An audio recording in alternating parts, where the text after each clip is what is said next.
শেষ খবৰ হ'ল পবিত্ৰ ৰমজান মাহ। জাকাত, ফিত্ৰা, দান বৰঙণি আদি ৰীতি নীতিৰ মাজেৰে গোটেই দিনটো উপবাসে থাকি ৰোজা পালন কৰিলে ইছলাম ধৰ্মাৱলম্বী লোকসকলে। পবিত্ৰ ঈদ উল ফিতৰলৈ মাজত মাথো এটা দিন। ঈদৰ প্ৰস্তুতি লৈ ব্যস্ত হৈ পৰিছে ইছলাম ধৰ্মাৱলম্বী লোকসকল। চূণ তেল ঘঁহি সজাই তোলা হৈছে মছজিদ আৰু ঈদগাহ মৈদানসমূহ।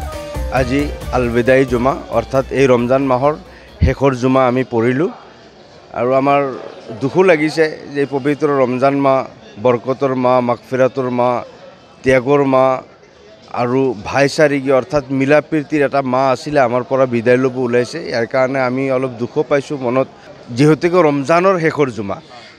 সেইটোৱেই তাৎপৰ্য যে ৰমজান মাহৰ শেষৰ জুমা। ইয়াৰ পিছত হয়তো আমি ৰমজান মাহৰ জুমা নাপাম, জুমা পাম। ৰমজান মাহৰ জুমাৰ শেষৰ জুমা হোৱাৰ কাৰণে ইয়াৰ ফজিলতটো অত্যন্ত বেছি আৰু আমি ইয়াক আমি এটা আৱেগ হিচাপে এটা আপোনাৰ এটা মাহ বিদায় দিয়াৰ সময়ত যিটো এটা মানুহৰ এটা দুখৰ মন হয়, সেনেকুৱা এটা ভাৱ লৈ আজি জুমাৰ নামাজ পঢ়িছোঁ আৰু যাতে অহা বছৰো যাতে আমি এনেকুৱা ৰমজান পাওঁ, সেই আশা, সেই দোৱা কৰিছোঁ। গুৱাহাটীৰ বুঢ়া জামে মছজিদত পবিত্ৰ ঈদ উল ফিতৰৰ নামাজ আদায় কৰিব প্ৰায় 1500 লোকে। গতিকে আমি আল্লাহ তাআলাৰ শুক্ৰিয়া আদায় কৰিছোঁ যে ৰমজান মাহটো বৰ সুন্দৰভাৱে পালন কৰিব পাৰিলোঁ। আমি অহা বছৰ আমি আশা কৰিছোঁ যাতে এনে পৰিৱেশত এনে এটা সুন্দৰ ৰমজান মাহ পাম। সোমবাৰে ঈদ হ'বই ইনশাআল্লাহ, যোন দেখাৰ সাপেক্ষে নিৰ্ভৰ কৰে। আমাৰ বুঢ়া জামে মছজিদত প্ৰায় 1,500-2,000 মানুহ সমাৱেশ হয়, হ'বই এইটো মতত। গতিকে ৰাতিপুৱা 8:30 বজাত আমি ঈদৰ নামাজৰ ব্যৱস্থা কৰিছোঁ। কোনো স্বামী জামাতৰ ব্যৱস্থা নাই, দ্বিতীয় নামাজ নহ'ব। গতিকে 8:30 বজাত যিহেতু নামাজ হ'ব, এই নামাজৰ আগে আগে আমি ৰাইজক এপিল কৰিছোঁ যে আপোনালোকে 8টা বজাৰ আগে আগে ইয়াত আহিব। ছেকেণ্ড কথা হ'ল যিটো দোৱা প্ৰসংগৰ আপোনাক কৈ দিওঁ যে আমি বিশ্ব শান্তিৰ কাৰণে দোৱা কৰা হয়, অসম ৰাজ্যখন সৰ্বাংগীন উন্নতি হওক সেইটো আমি কামনা কৰিম। ৰাজ্যখনৰ যে সমাজখনত ভাতৃত্ববোধ সম্প্ৰীতি জীয়াই থাকক, ভাইচাৰা জীয়াই থাকক, এইখিনি আমি মহান আল্লাহ তাআলাৰ ওচৰত দোৱা মাৰিম। বজাৰ সমাৰোহতো দেখা গৈছে ব্যাপক ভিৰ। ঈদৰ বজাৰৰ উদ্দেশ্যে গ্ৰাহকে ভিৰ কৰিছে গুৱাহাটীৰ ফাঁচী বজাৰ।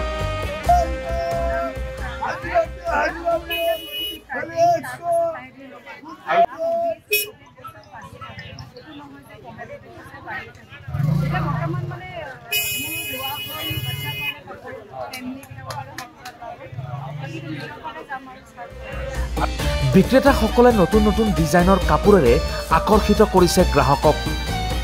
এবাৰ আপোনাৰ বহুত ভেৰাইটিজ আপোনাৰ আহিছে। হোৱাইটত আছে, কালাৰিং আহিছে, আপোনাৰ যিটো চিকেণ্ডৰ বুলি কয় সেইটো নতুনকৈ ওলাই আছে, সেইটো আহি আছে। আপোনাৰ চিকেন কাৰী আহি আছে। যিখিনি মানুহে বিচাৰে সেইখিনি গোটেইখিনি মোৰ তাতে এভেইলেবল আছে আপোনাৰ তাতে। হোৱাইটৰ পৰা একেবাৰে কালাৰ যেনেকুৱা লাগক আপোনাৰ নতুন নতুন কাপোৰৰ আপোনাৰ ডিজাইনবিলাক দামবিলাক মিনিমাম আপোনাৰ 300ৰ পৰা মোৰ ষ্টাৰ্টিং আছে। হোৱাইট কুৰ্তা প্লেনৰ পৰা আপোনাৰ একদম 1000, 1200, 2000 পাঠানি আপোনাৰ এতিয়া মেইন ঈদৰ কাৰণে পাঠানি এভেইলেবল আছে। 4-5টা আছে, কালাৰ আছে, আপোনাৰ কালাৰ এভেইলেবল আছে, ডিজাইন 4-5টা আছে। আপোনাৰ মানে কাষ্টমাৰে যি বিচাৰে তাতে নাই আৰু চব হাই হয়, চব এভৰিথিং পাব।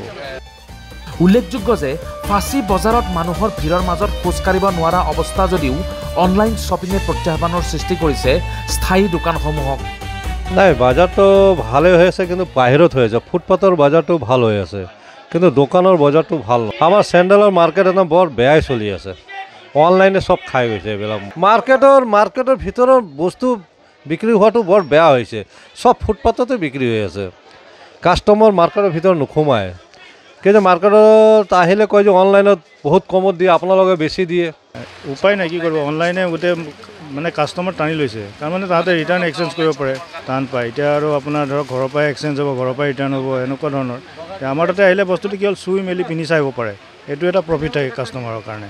আৰু যিখিনি বস্তু চকুৰ আগতে, বেয়া ভাল চকুৰ আগতে, সেইটো কাৰণে অনলাইনে মানে সেইখিনি আমাৰ মানে কাঢ়ি লৈছে। আৰু বিজনেছটো আগৰ নিচিনা নহয়। আগতে যে 100% আছিলে, এতিয়া আপোনাৰ 100% নাই, 50%ৰ তলত আহি গৈছে। এতিয়া আপোনাৰ কাষ্টমাৰে মানে কি যিটো বস্তু অনলাইনত দেখিছে সেইটোৱে লাগে, এইটো দামতে লাগে। কিন্তু ইয়াতেতো বস্তুটো কি আহিছে চুই চালেহে গম পাব। 300 টকাৰ বস্তুটো কি আৰু 1000-1200 টকাৰ বস্তুটো কি, এই বস্তুটো চুলেহে গম পাব। কাপোৰৰ বজাৰৰ দৰেই ফাঁচী বজাৰৰ খাদ্য সামগ্ৰীৰ দোকানসমূহতো ভিৰ পৰিলক্ষিত হৈছে। হয়, ঈদৰ বজাৰ কৰিব আহিলোঁ। কৰা নাই, আৰম্ভ কৰিছোঁহে। মানে ল'ৰা ছোৱালী আছে যেতিয়া চব আইটেমে লম চাই আছোঁ। ভিৰটো তামাম ভিৰ পাইছোঁ, এনেকুৱা অন্যান্য বছৰৰ দৰে বহুত ভিৰ। বিহাৰ আৰু পশ্চিমবংগৰ পৰা আমদানি কৰা হৈছে বিভিন্ন ধৰণৰ সেৱাই। এই সেৱাইখন বিক্ৰী কৰি আছোঁ এই ঈদৰ কাৰণে। না মই নিজে নবনাওঁ, কোম্পানীৰ পৰা অনা হয়। এইটো মানে আপোনাৰ শিলিগুৰিৰ পৰাও আহে, পাটনাৰ পৰাও আহে। মই শিলিগুৰি মালটো বিক্ৰী নকৰোঁ, মই পাটনাৰ চব্জি বাগৰ মাল বিক্ৰী কৰোঁ। সেৱাই নহয়, এইটো লাচ্ছা বুলি কোৱা যায়। লাচ্ছা সেৱাই ঈদত মানে ঈদত এইগিলা বস্তু বেছি বিক্ৰী হয়। উল্লেখযোগ্য যে টুপি, আঁতৰ বা সুগন্ধি অবিহনে ঈদৰ নামাজ অসম্পূৰ্ণ। ভিন্ন ৰঙী টুপি, আঁতৰ, চুৰমা আদিও উপলব্ধ গুৱাহাটীৰ ফাঁচী বজাৰত। মই আপোনাৰ ঈদ বুলি ইয়াতে টুপি লগাইছোঁ, আঁতৰ লগাইছোঁ আৰু চুৰমা আছে। চুৰমা হয়, চকুত লগা চুৰমা আছে, আঁতৰ আছে, টুপি আছে। এনেকৈ এইবিলাক মেচকো ৰাখোঁ, তচবি ৰাখোঁ, মেচক তচবি। এইবাৰ ইনশাল্লাহ বেয়া হোৱা নাই, মোটামুটি ঠিকেই আছে। আৰু এতিয়া আছে আৰু 4-5 দিনমান আছে। চাওঁ আল্লাই কি কৰে, ওপৰৱালাই কি কৰে। আৰু বছৰে বছৰে জনসাধাৰণক মূল্যবৃদ্ধিয়ে জুৰুলা কৰিছে যদিও বছৰেকৰ মূৰত অহা ঈদ উৎসৱটো উদযাপনৰ ক্ষেত্ৰত জনসাধাৰণেও কৃপণালি কৰা নাই। ইয়াৰ প্ৰমাণ দিছে কাপোৰৰ বজাৰ, শ্বপিং মল আদিয়ে।